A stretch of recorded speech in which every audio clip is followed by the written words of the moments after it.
एक दिन राजा के दरबार में एक व्यक्ति आया जिसके पास दो गायें थीं।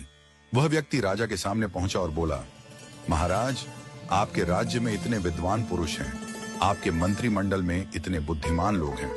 मैं एक साधारण सा प्रश्न पूछना चाहता हूं। क्या आप मुझे यह बता सकते हैं कि इन दो गायों में मां कौन है और बेटी कौन? राजा ने दोनों गायों का ध्यानपूर्वक निरीक्षण किया। उसने देखा कि दोनों गायें बिल्कुल एक जैसी थीं। रंग, आकार और स्वभाव में कोई अंतर नहीं था। राजा की समझ में नहीं आया कि मां कौन है और बेटी कौन।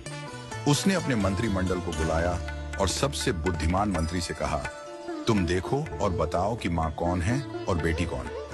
मंत्री ने भी बड़ी बारीकी से दोनों गायों का निरीक्षण किया, लेकिन वह भी उत्तर नहीं दे पाया।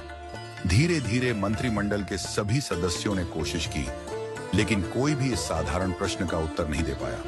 राजा को बहुत अफसोस हुआ कि उसके मंत्रिमंडल में एक भी व्यक्ति इतना बुद्धिमान नहीं है जो यह बता सके कि मां कौन है और बेटी कौन। जब सबसे बुद्धिमान मंत्री अपने घर पहुंचा तो वह बहुत चिंतित था। उसकी पत्नी ने पूछा, आज आप इतने परेशान क्यों हैं? क्या हुआ? मंत्री ने कहा, आज राज्यसभा में एक व्यक्ति दो गायें लेकर आया था और पूछा कि इनमें मां कौन है और बेटी कौन। हम सबने देखा, लेकिन दोनों गायें एक जैसी दिखाई दी। कोई भी यह साधारण सा उत्तर नहीं दे पाया। मंत्री की पत्नी मुस्कुराई और बोली, कल मुझे भी राज्यसभा में ले चलिए, मैं इस प्रश्न का उत्तर देने की कोशिश करूंगी। अगले दिन जब राज्यसभा पुनः लगी, मंत्री ने राजा से अपनी पत्नी को सभा में लाने की अनुमति मांगी। राजा ने अनुमति दे दी। मंत्री की पत्नी को बुलाया गया और दोनों गायों को भी सभा में लाया गया। मंत्री की पत्नी ने कहा, महाराज, मुझे एक अवसर दें। उसने दोनों गायों के सामने घास के एक एक टोकरे रखवाए। जब दोनों गायें घास खाने लगीं, तो थोड़ी देर बाद मंत्री की पत्नी ने घोषणा की, यह गाय मां है और यह गाय बेटी है।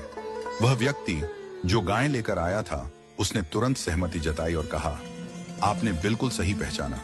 राजा ने आश्चर्य से पूछा, तुम्हें कैसे पता चला कि मां कौन है और बेटी कौन? मंत्री की पत्नी ने समझाया, जब मैंने दोनों के सामने एक जैसा घास का टोकरा रखा, तो जो बेटी थी उसने जल्दी जल्दी अपनी घास खा ली और अपनी मां के टोकरे में भी खाने लगी। दूसरी ओर मां ने घास खाने की गति को धीमा कर दिया, आराम से खाने लगी। एक मां ही इतनी निस्वार्थ होती है कि खुद भूखी रहकर भी अपनी संतान को खिलाती है।